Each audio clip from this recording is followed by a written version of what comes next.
Chapter 27. Time to go. Even though the moon is bright, I see the light of the fire burning next to the creek long before we reach the clearing where our gang's cabin is located. It's a much bigger fire than usual, far larger than to cook anything, and certainly not needed for warmth on a balmy summer night such as this. But the fire is not the only thing out of the ordinary. Right close to the creek, not far from the fire, is a flat shelf where the bank juts into the stream. It's a week since I've been here, but someone else in our gang clearly has been here to construct what's been built on that shelf.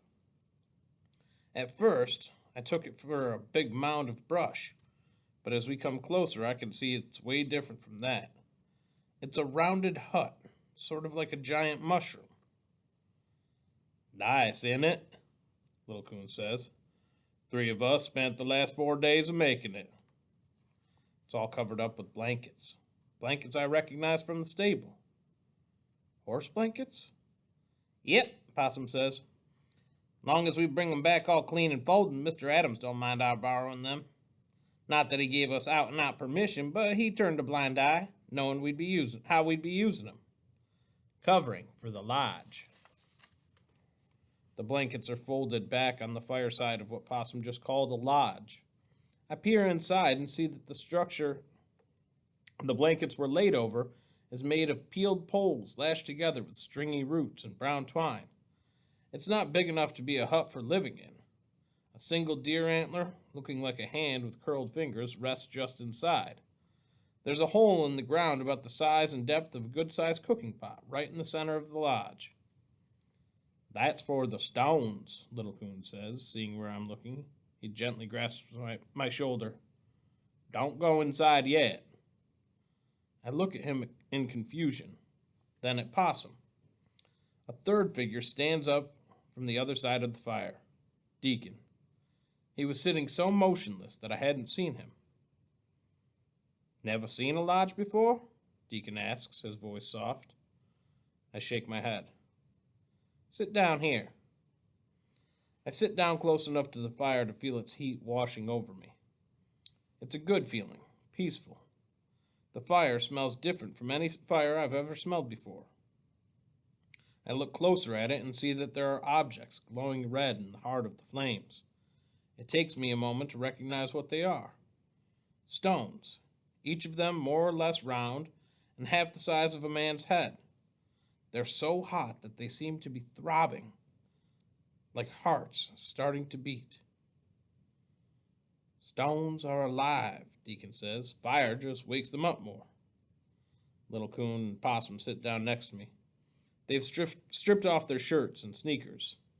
I do the same, feel the heat caressing my chest and my feet.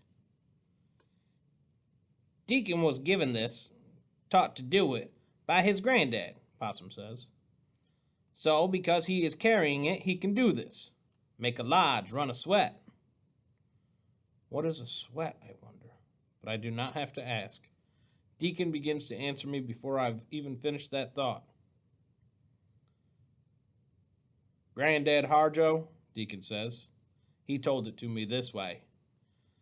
There was a holy person a long time ago, way before white men came. He showed himself to a boy who needed help. He taught him this way to cleanse his words, cleanse his body. Then that boy went on to help others in the same way. Now, Jaybird, this lodge is here to help you. Deacon keeps walking, his words punctuated by the snapping and crackling of the fire and the sound of hissing and cracking from the stones. Grandfathers, Deacon calls them. What he explains to me seems to be coming as much from those stones and that fire as from his voice. I nod my head now and again as he talks. Then he looks up at me. Are you ready? He finally says. Yes. He and I take off all our clothes and crawl into that lodge one after the other. I sit at the very back facing the door that opens. I was told toward the east. It's the direction of the dawn, the new day, the beginning of life. Possum, who is the firekeeper, moves burning pieces of wood aside with the pitchfork. He levers out a glowing stone, then carefully scoops it up. He reaches it into the lodge where Deacon uses that deer antler I saw earlier to guide that rock, pulsing with heat, off the pitchfork's tongs and into the hole in the center. 1 stone, 2 stones, another and another. Even with the door open to the night air, I feel the heat building inside the lodge. Eventually, the hole is filled, and Deacon holds up a hand to signal enough. Little Coon, who's the doorkeeper, passes a bucket of water in to Deacon. Then Little Coon pulls the blankets down to close the door. Deacon and I are alone with the stones, their glow like that of miniature suns. I can't say how long we're inside the lodge. It's as if time doesn't exist. Deacon prays and sings, and I do my best to sing along with him. The heat is like nothing I've ever felt before, especially whenever he splashes water on the stones and steam rises to wrap itself around our bodies. Every inch of my skin feels as if it is on fire, yet it also feels cleansed at the same time. Finally, after one more song, the 4th one I think, Deacon lets out a long cry. It's just like that of a wild turkey, but so loud it almost shatters my eardrums. Immediately the blankets are thrown up and aside as Little Coon opens the door. "Go on out," Deacon says. "Don't dry yourself off. Go right into the stream and let its waters wash you clean." Dripping with perspiration, I do as he says. I wade in up to my waist, then sit down so that my head is underwater. When I stand up again, the air feels cool on my body and all of my senses seem more alive than I can ever remember them feeling. There's a huge splash next to me as Deacon jumps into the water himself. Then he pops up, sudden as a diving duck coming back to the surface. His upper body seems painted silver by the bright light of the full moon streaming down on us. Little Coon and Possum are reaching their hands down to help pull us up onto the bank. As they do so, Deacon looks over at me, and I see a glint of mischief in his eye. He makes a little nod. He makes a little sign. I nod.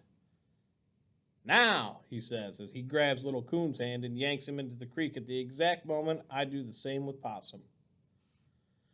As the 4 of us sit by the fire after the sweat, I know they are all feeling what I'm feeling.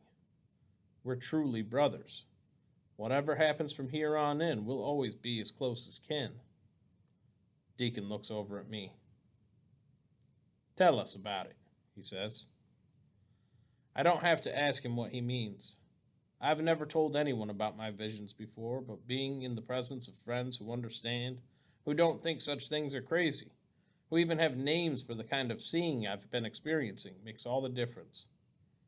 I look over at Possum and Little Coon. They both nod. Go ahead. So I tell what I saw, speaking more and longer than I ever have before, all 3 of them listening intently, not interrupting. When I'm done, I actually feel a little better, as if some of the weight's been lifted. But it's also made that vision stronger, and it's raised even the question in my mind that I have to ask. Does my seeing that mean it's going to happen? I ask Deacon. He stays silent for a good long time, gathering his words. My granddad, he finally replies, told me that seeing that way can be more of a warning than a prophecy, letting you know what might happen, not what has to happen. Not what has to happen. Those words make hope start to flutter in my chest like a bird. It means what I saw might be changed. Pop could be saved, but there's only one person who can do that. The summer days here are long, so it's after 10 the next night when Possum and I climb down the vine. I have my pack with me. It holds the few things for my journey. It being summer, I've only shoved in a light blanket and a change of socks and underwear. Money from my school account is in my right sneaker. My French victory medal, which Possum and I got out of his hidey hole last night on our way back from the sweat, is in my left pocket. My jackknife in my right. The near full moon is almost as bright tonight as it was last night. That is both good and bad. Good because we will not need any other light to find our way. Bad because we might be more easily seen. So we keep to the shadows, avoiding the open pathways, staying close to the edges of buildings, moving as quiet as ghosts. Okay, Possum whispers, hefting the pick as I hold the shovel like a rifle at Parade Rest. You sure now? Never sure, I whisper back to him. Me too, someone whispers from behind me. I would have jumped out of my skin if I hadn't recognized that voice as Little Coon's. I turned my head to look at him, the moonlight glittering off his teeth from a grin near as wide as Possum's. You need a lookout, he says, his voice low and soft. I nod. What else can I do? Even though I wanted to avoid getting in more of my friends in Dutch, he's right. I'm sure about what I have to do, but there's still a knot the size of a boulder in my stomach as I lead the way to the stables. I'll set up here, Little Coon says, when it comes in view, a dark shadow set back from any other building. Possum and I keep going, even though it seems as if I'm walking through heavy mud the closer we get to the deserted guardhouse, where unruly students used to be locked up. We stop, pause a while in the shadow of a big sycamore. My heart is pounding so hard in my chest I'm afraid it might be heard like a drumbeat. Possum plucks my shirt sleeve. Let's go, he says. We continue on, silent as shadows, until we reach the stable. Possum puts a hand on my shoulder. Here you are, he says in a soft voice. I want to say something. Thank him for being such a true friend, my first real friend. But there's a lump in my throat the size of a rock. Possum chuckles. Ain't no word in Creek for goodbye, he says. Uncle Big Rabbit told me that's 'cause we are always going to be meeting up again one way or another down the road. He gives my shoulder a gentle push. Now go, Jay. You got yourself another road to travel for a while. As I enter the building, a soft whicker from the far stall greets me. Dakota has caught my scent. He nods his head up and down as I approach him. Good boy, I say, opening the stall door. I pat his neck and he nuzzles his head against my chest so hard it almost knocks me down. Ready to run? I don't put a saddle on him, it would take too long. But I've always been comfortable bareback on a horse. The bridle is all I need. I lift it off the hook, slip it into his mouth, walk him out of his stall, step up on the railing, and slide onto him. I adjust my pack over my back. Everything I need is in there. It's taken me no more than a minute to do all this, but there's no time to spare. Giddy up, I say, shaking the reins. Dakota doesn't rear up, kicking his front hooves like the horses do in the cowboy movies. He was a cavalry mount, trained to charge into battle, not waste time with fancy moves. Instead, he bolts forward. We burst out through the open barn door onto the farm road. I'm gripping tight with my knees, one hand holding the reins and the other grasping his mane. Go! I shout, kicking my heels into his sides. As we pound along, we're not headed toward the main entrance of the school. We're angling across the northern field, a wide expanse of prairie ahead of us. But that's all right. During the months I've been here, I've gotten to know the lay of the land. The direction we're heading is the way I want to go, and a shorter way by at least a mile. The moonlight shining on the field, the scent of the prairie grasses being kicked up by Dakota's hooves, the warm night wind in my face, and the feel of the horse's strong, muscular body beneath me is almost like a dream.